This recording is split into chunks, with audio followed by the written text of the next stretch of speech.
Israeli Prime Minister Benjamin Netanyahu said Saturday's attack on Iran severely damaged Tehran's defenses without providing further details. Israel launched direct strikes against Iran early Saturday in a high-stakes retaliation to Tehran's ballistic missile barrage earlier this month. Following the airstrikes, Iran's foreign ministry issued a statement saying it had the right to self-defense and considers itself entitled and obligated to defend foreign acts of aggression. Meanwhile, the United States warned against further retaliation, indicating that the overnight strikes should end a direct exchange of fire between Israel and Iran. And British Prime Minister Keir Starmer said Iran should not respond. However, pro-Palestinian protesters at the IMF headquarters in Washington, D.C. used megaphones and large banners to draw attention to their call for the Israel-Gaza conflict to end. Arise business correspondent Rotus Udiri spoke to protesters at the IMF headquarters in Washington, D.C.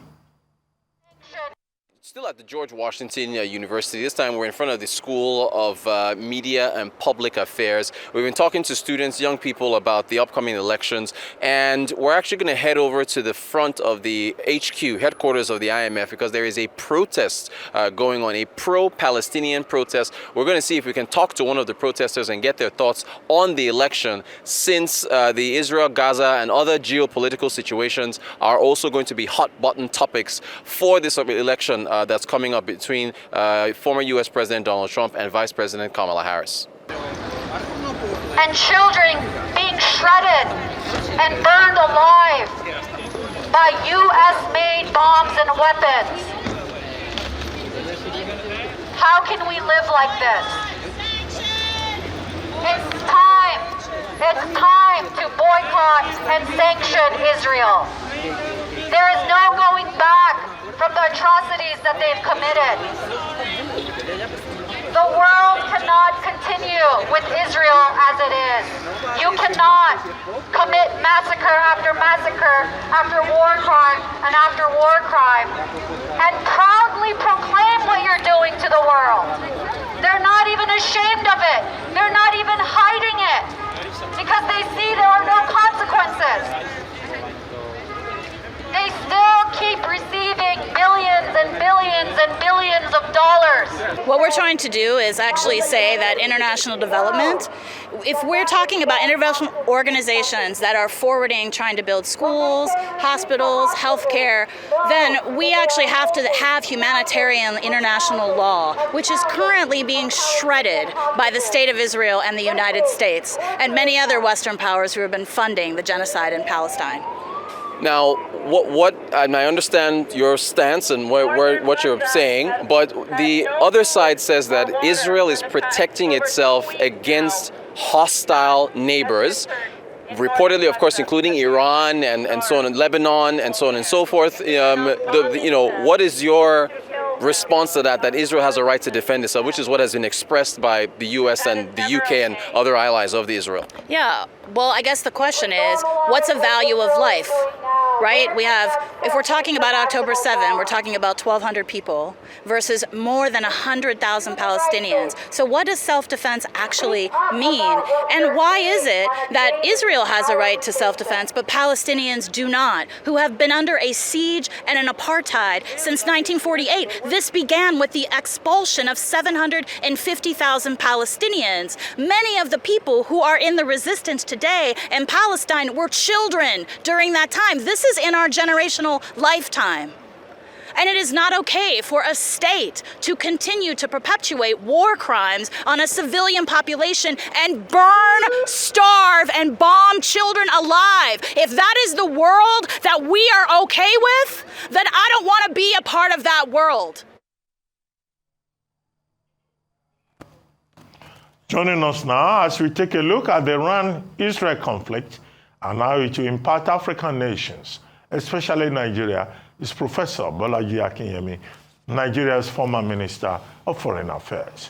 Good morning, Prof, and thank you for joining us on the morning show. Good morning, Dr. Abati. And good morning, Ayo. Good morning, sir. Thank you for inviting me. Well, Prof, Thank you very for quickly, inviting me to be on this platform this morning. very quickly, Israel, Iran. Israel went on the onslaught over the weekend, trying to destroy the defense systems of Iran. And Netanyahu says, the objective was achieved. But the Ayatollah Khamenei visited the 4 Iranians' families whose persons died. But his rhetoric was a bit measured. But, that doesn't guarantee anything. What do you think we should expect next? Is US and the UK saying, well, there should be no further retaliation. But Iran has been rendered vulnerable because, the defense systems, I think Israel succeeded in destroying them. But the Khamenei, the Ayatollah, is just saying, well, the security agencies, they would assess the level of destruction. Could this be a trick? Since every country has the right to defend itself. Tit for tat diplomacy, we're saying. Where will it end? What is next?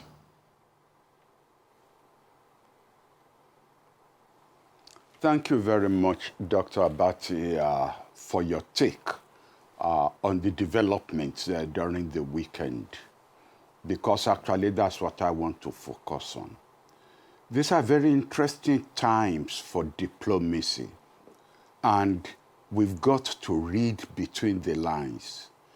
People are saying what they don't mean, and they are meaning what they are not saying. For the first time in my life, I am actually, as a scholar in diplomacy, experiencing what I will call you've called it tit for tat diplomacy. I'm calling it the chess diplomacy. Let me give you my own take on what has been happening. Both Israel and Iran have been using interlocutors to send messages across and about the objective of what they're about to do. Both countries are under internal pressure not to lose face, to show that they are game players. I will not be surprised if in talking to each other through interlocutors, Israel will have been telling Iran, maybe through the Americans, that these are the targets that we are aiming at. Let us know what objects in your own country will constitute red lines. I will not be surprised if in the initial retaliation, Iran will have been telling Israel through intermediaries, these are the areas that we intend to target.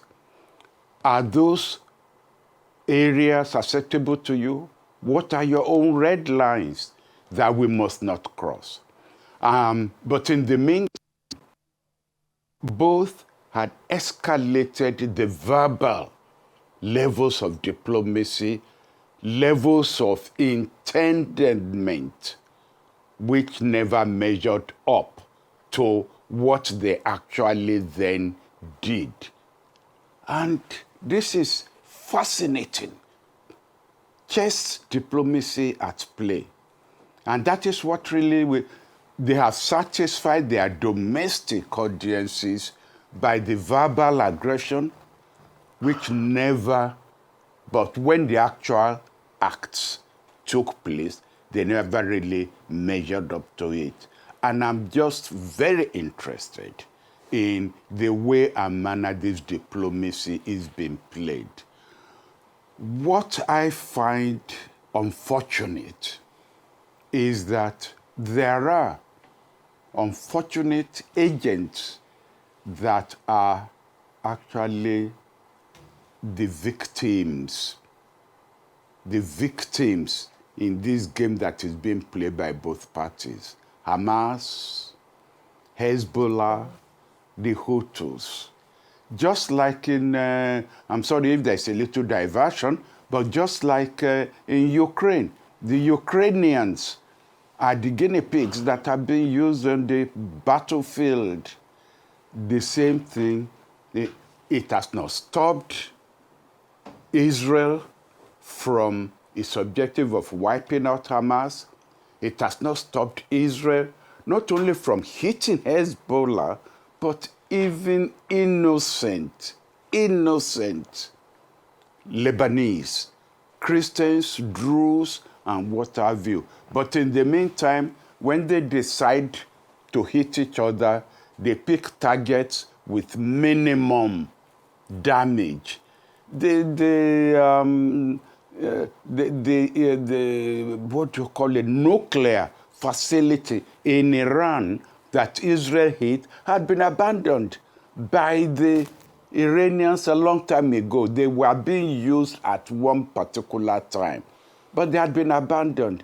And I will not be surprised if in the exchange of messages through interlocutors, as I said, the Iranians would have moved out maybe useful objects within that nuclear something, and so the Israelis could go and hit it and then say, oh, we attacked part of the nuclear facilities of Iran. So we can breathe easier today than maybe on Friday when we didn't know what was going to happen. And you are quite right, Dr. Abati, that the statement made by the Ayatollah, the supreme leader, was very, very measured. Yes, like the Israelis will say, Iran has the right to defend itself. But he said it will pick its own time, and it will be dictated by the fact that Iran has a vested interest in stability in the region. All right. Would you have expected an Iranian leader to say 6 months ago, to talk about stability in the Middle East as one of its objectives? Amazing. All right. Thank you very much, sir. And of course, this conflict has gone on perhaps longer than the world had imagined or the Western world would want. There's now a proposal on the table by one of the key mediators, which is Egypt, for a 2-day ceasefire. And during that time, hostages are supposed to be released. No response yet from both parties, Israel and Hamas. However, do you think this is the way to go in terms of at least conceding to a 2-day ceasefire? And in the event that that happens, or are you perhaps the question would be, are you confident that Prime Minister Benjamin Netanyahu of Israel will take this?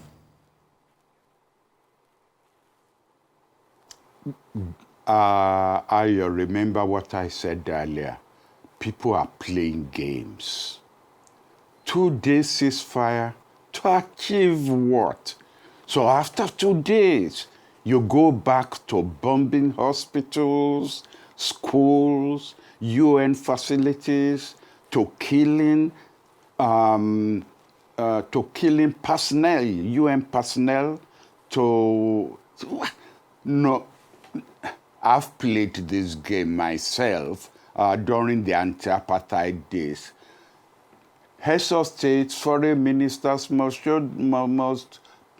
give the impression that they are doing their job.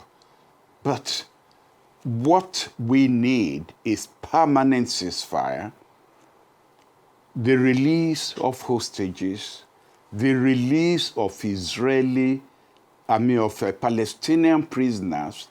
But what is even more important, what is the political agenda for the day after the ceasefire, the permanent ceasefire? What is the political program? That is what we should be focusing upon. I have an idea, but then, really, hopefully people listen outside the shores of Nigeria to arise. I think what we need in order to give assurance to Netanyahu and to the Israelis is what I will call a three-ring layer of reassurance after the permanent ceasefire. The first ring will have to be like UNIFIL, United Nations Forces, that will be between the Palestinians and the Israelis. That will be the first ring. The second ring, because I don't expect the Israelis to have too much faith in the capacity of UNIFIL to bottle Hezbollah or Hamas. So the second ring will have to be the United States. United States must be prepared to put its forces on the ground. They've already put troops, or what they call boots on the ground in Israel, as we are speaking. So the second ring will have to be the United States. The United States has that capacity to resist whether Hamas or Hezbollah. And then, of course, the final ring will be the Israeli forces themselves. With these three-ring security layers, I think the Israelis will have some reassurance that a two-state solution, which will have to be the ultimate, the Palestinians have the right to self-determination, just as the Israelis have the right to self-determination. But with this three-ring layer of security, I think even Netanyahu will have the reassurance that the security of Jews will be secured. But the most important is that middle ring. The United States must be prepared to be part of the day after the permanent ceasefire. Well, Prof, let's talk about something else beyond the Middle East. Let's talk about global peace, how fragile it is at the moment. We had the Axis, Japan and the Allies confronting the U.S. World War I. We had the Second World War with the Allies also, fighting others, Germany and others. Then we had Cold War. Then we had Axis of Evil, Iran, Iraq, that whole phase. Now, we have something different. We have countries like China, North Korea, Russia coming together. Just last week, we had BRICS coming together, expanding, admitting about 12 more countries, including Nigeria. South Africa is also in that BRICS. Now, where does Africa feature in this, expanding geopolitics and threat that the West and the United States, consider very serious threat to world peace in their own interpretation? Where are we with the fragility of global peace? Well, we are still in the process of rearrangement of the global chess. And it's unfortunate that Nigeria, when it had the opportunity to move away from being a potential big player in Africa, we didn't move forward. We moved backwards. The reasons why must be obvious to everybody. The way and manner in which Nigeria was structured at independence, actually we should have seen through that structure that it was not designed to build to turn the potential into the actuality. South Africa that then came on is not really an African country within the concept of being a black nation. South Africa is a multicultural, a multiracial nation, which also the structure, like the structure of Nigeria, is not going to allow South Africa to again achieve that potential. However, since we are still in the process of breaking the eggs in order to make the omelette, we have been factored into BRICS.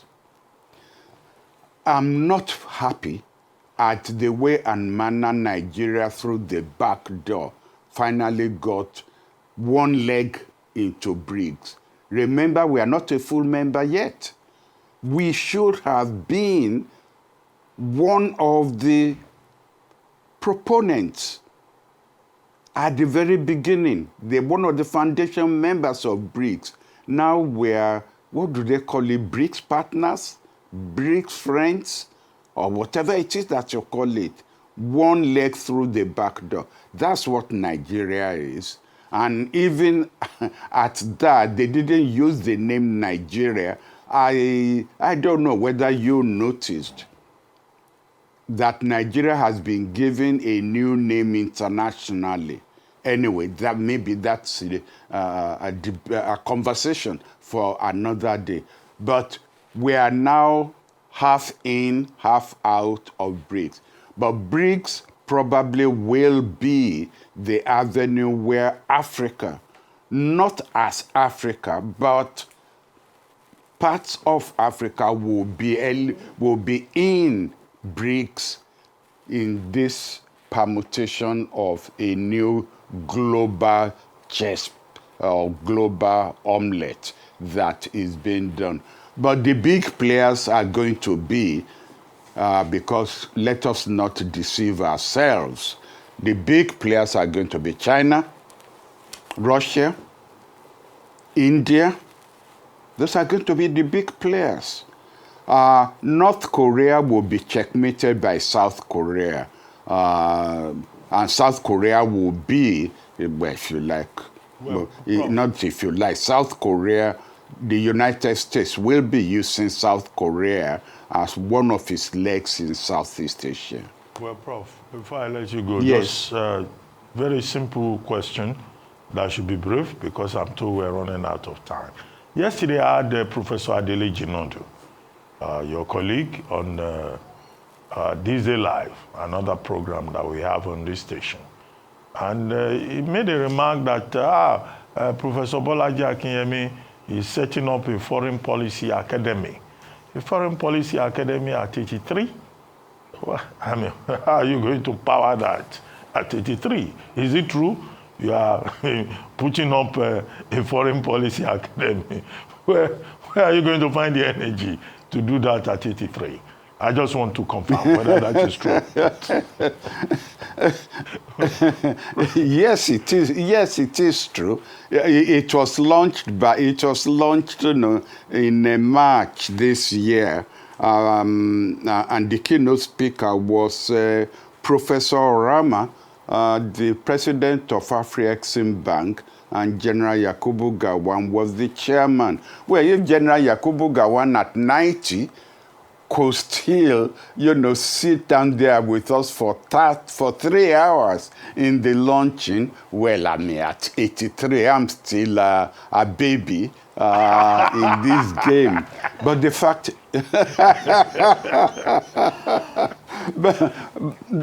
but the fact is, you see, Nigeria has moved into another stage of its own development. We are having a whole generation of experienced diplomats who are retiring. We are having a whole generation of professors who are retiring because of the retirement age being 70. And I thought we need the wisdom, the knowledge, the experience of this 70 generation of diplomats, of scholars, of experienced generals who have served in UNIFIL, who have served in United Nations, peacekeeping and peace enforcement, who are Nigerians. I just didn't want all of us just sitting, you know, and twisting our knobs and, you know, looking at what is going on in the world. We can still make our contribution, but not actively by the usual thing. Whispering into the ears of government, whispering into the ears of the abatis and the ayos on their programs, and being level-headed in making proposals based on our experience. So Professor Jinodo is very right. We've already set up the academy. And I hope it will, I pray that it will not only, it will outlast me and outlast the first generation of members, but you have to be over 70 to be a member. Oh, that's brilliant. Thank you so much, Professor Bolaji Akinyemi. Absolutely, there's still a lot more for you to give, not just here on the show, but to Nigeria, West Africa, and the world. So congratulations on that.